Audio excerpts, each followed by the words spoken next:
আর কতদিন এরকম গোপন অভিযান চালাতে হবে অভি? অন্তরঙ্গ মিলন শেষে তৃপ্ত অভির বুকে মাথা গুঁজে জিজ্ঞেস করলো বিধি। আর কয়েকটা দিন, 2-1 দিনের মধ্যেই কেকাকে সব জানিয়ে দেবো আমি।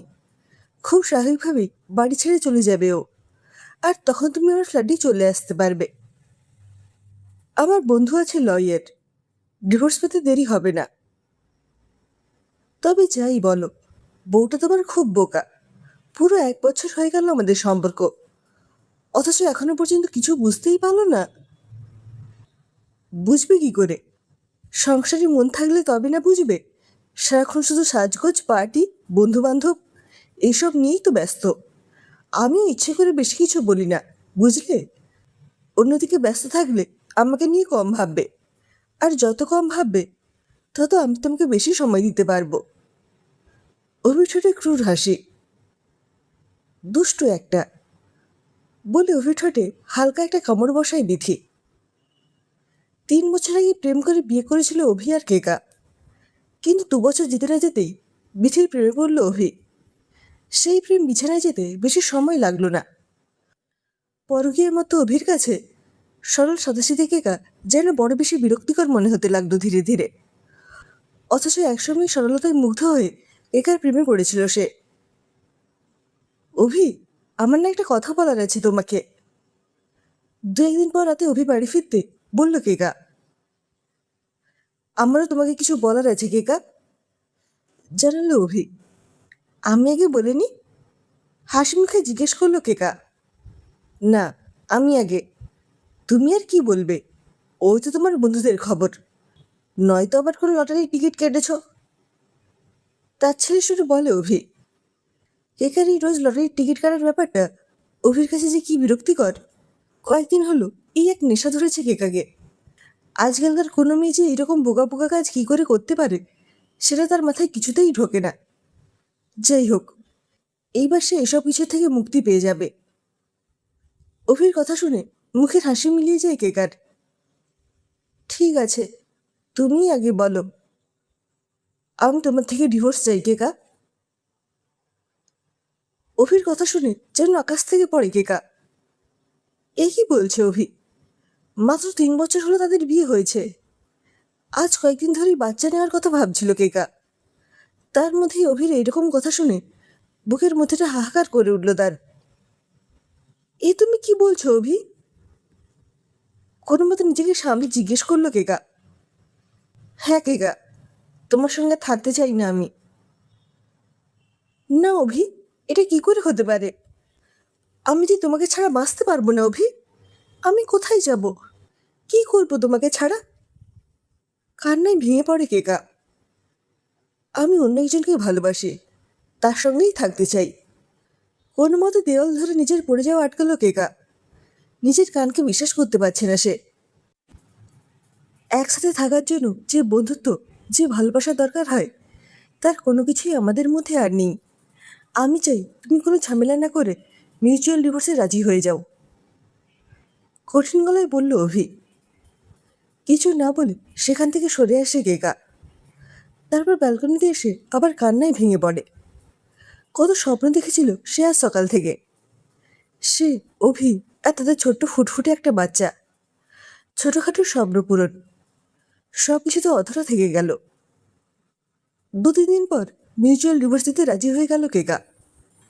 বিজনেস ভালো চলছে না এই অজুহাতে কেকাকে কিছু দিতে পারবে না জানিয়ে দিল অভি। কেকাও কথা বাড়ায়নি। পাথরের মতো অবিচল থেকে অভির সব শর্ত মেনে নিয়েছে। এতটা আশা করেনি অভি। বিশেষ করে কেকা যে কোনো টাকা পয়সার দাবি করলো না, এতে তার সামান্য অপরাধ বোধ হলো। কেকা যে ভীষণ কষ্ট পেয়েছে তা সে ভালোই বুঝতে পারল, কিন্তু কিছু করার নেই। বিথির সঙ্গে ঘর বাঁধা স্বপ্নে বিভোর এখন সে। কেকার নাম সে কিছু টাকা এখানে ওখানে জমা রেখেছিল, সেইগুলো কেকা পাবে। বাকিটা কেকার বাড়ির লোক বুঝে নেবে। পরদিন নিজের জিনিসপত্র গুছিয়ে নিয়ে বাড়ি ছেড়ে চলে যাওয়ার জন্য তৈরি হতে লাগলো কেকা। অবাক হয়ে অভি লক্ষ্য করলো কেকার মধ্যে বিশেষ কোনো দুঃখ কষ্ট আর নেই। দুদিনই নিজেকে বেশ সামলে নিয়েছে। অনেকটা যেন দূরে কোথাও বেড়াতে যাওয়ার আগে জামা কাপড় গোছাচ্ছে। শুধু অভির সঙ্গে দরকার ছাড়া কোনো কথা বলছে না। সব কিছু গুছিয়ে নিয়ে কেকা যখন বেরোতে যাবে তখন অভি বলল, আমি কি তোমাকে ছেড়ে দিয়ে আসবো? না, নেহা আসবে আমাকে নিতে। হঠাৎ নেহা কেন? ভাই আসবে বলেছিল, কিন্তু নেহা না করে দিয়েছে। ওর সঙ্গেই যাব। সুটকেসগুলো বাড়িতে নামিয়ে দিই, আবার নেহার বাড়িতে যেতে হবে। খুব অবাক হয় অভি। কেকার গলায় কোনো অস্থিরতার ছাপ নেই, তার ব্যবহারে যথেষ্ট সংযত। তবে কি কেকাও তার থেকে ডিভোর্স পাবে ভেবে আনন্দে আছে? অভির পুরুষত্বে ঘা লাগে যেন। মনে মনে বেশ অবাক হলো সে। স্বামীকে ছেড়ে চলে যেতে হচ্ছে, কোথায় কান্নাকাটি করবে, তা না হয় কেকা এখন বন্ধুর বাড়িতে যাচ্ছে।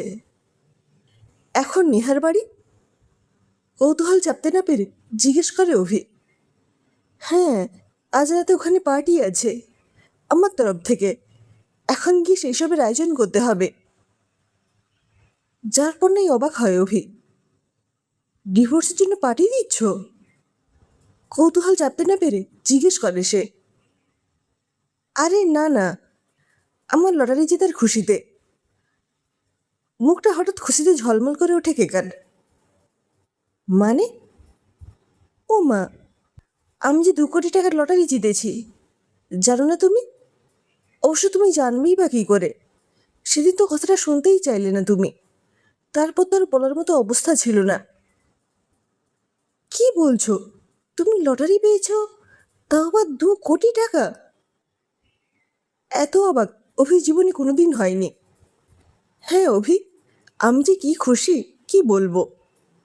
তুমি খুব বিরক্ত হতে না আমি লটারির টিকিট কাটতাম বলে? এতদিনে আমি সত্যি সত্যি লটারি পেয়ে গেছি।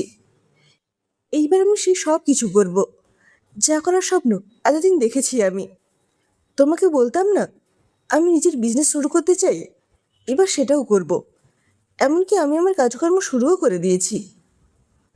বিস্ময়ে ততক্ষণে মুখ হাঁ হয়ে গেছে অভির। এই কোন কেকাকে দেখছে সে? ছলছল চোখের পরিবর্তে স্বপ্নভরা দুচোখ কেকার। আত্মবিশ্বাসে সে যেন ফেটে পড়ছে। বুকের মধ্যেটা চিনচিন করে ওঠে অভির। তার পৌরুষ যেন বড়সড় একটা ধাক্কা খায়। তুমি লটারি পেয়েছ, আমি জানতেই পারলাম না। অভির গলায় হতাশার সুর। বাজারে বেশ কিছু ধার রয়েছে তার। কবে থেকে ভাবছে দোকানটা একটু সুন্দর করে সাজাবে।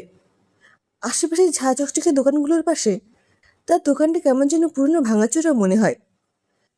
সাউথ কলকাতায় একটা দোকান খোলার স্বপ্ন তো সেই কবে থেকে। এই সব কিছু কত সহজে হয়ে যেত কেকা টাকাটা পেলে। ভীষণ আফসোস হতে থাকে অভির। নিজে যে নিজের পায়ে কুড়ুল মেরেছে সেটা বুঝতে পারে সে। কেকা, বলছিলাম কি, তুমি কি সত্যিই চলে যাচ্ছ? গলাটা যতটা সম্ভব করুণ করে জিজ্ঞেস করে অভি। হ্যাঁ, তুমি তো আমাকে চলে যেতে বলেছ। আমার এখন মনে হচ্ছে তোমাকে ছাড়া থাকা আমার পক্ষে সম্ভব হবে না। একসময় তো আমরা ভালোবেসেই বিয়ে করেছিলাম, তাই না বলো? মাঝখানে আমি একটা ছোট্ট ভুল করে ফেলেছিলাম, তার জন্য কি আমাকে তুমি ক্ষমা করে দিতে পারবে না? তুমি এত টাকা লটারি পেয়েছো, আমরা কত কিছু করতে পারবো ওই টাকায়। তোমার টাকা তো আমারও টাকা, তাই না? টিকিটটাও তো তুমি আমার টাকাতেই কেটেছিলে। না অভি, তোমাকে সেদিন বলেছিলাম না রাস্তায় একটা 10 টাকার নোট কুড়িয়ে পেয়েছিলাম, ওই ছেঁড়া ফাটা নোটটা দিয়েই তো টিকিটটা কেটেছিলাম। তোমাকে তো বলেছিলাম। মনে পড়ে যায় অভির। চুপ করে যায় সে। আর অভিষেক কতটা নিচে নামতে পারে সেটা বুঝতে পেরে মনে মনে দীর্ঘ নিঃশ্বাস ফেলে কেকা। তারপর বলে, এটা কোনো ছোট ভুল নয় অভি। তাছাড়া একসঙ্গে থাকতে গেলে যে বিশ্বাস আর ভালোবাসা থাকা দরকার তার আমাদের মধ্যে নেই। প্লিজ কেকা, যেও না। সত্যি বলছি, আমি আমার ভুল বুঝতে পেরেছি। তোমাকে ছেড়ে আমি থাকতে পারবো না। কেন? তোমার তো বিথি আছে, ওর সঙ্গে নতুন সংসার হবে তোমার। দেখো, সব কিছু ভালো হবে। কেকার কথা শেষ হতে না হতেই বাইরে গাড়ির হর্ন শোনা যায়। যাই অভি বলে সুটকেস তুলে নিয়ে বেরিয়ে যায় কেকা। পেছন পেছন বেরিয়ে আসে অভি। নেহার গাড়িতে উঠে চলে যায় কেকা। সেদিকে তাকিয়ে থাকতে থাকতে দীর্ঘ নিঃশ্বাস বেরিয়ে আসে অভির মুখ থেকে। বিথির ভালোবাসা, নতুন সংসারের স্বপ্ন, সব কিছুই কেমন যেন তেতো মনে হতে থাকে তার।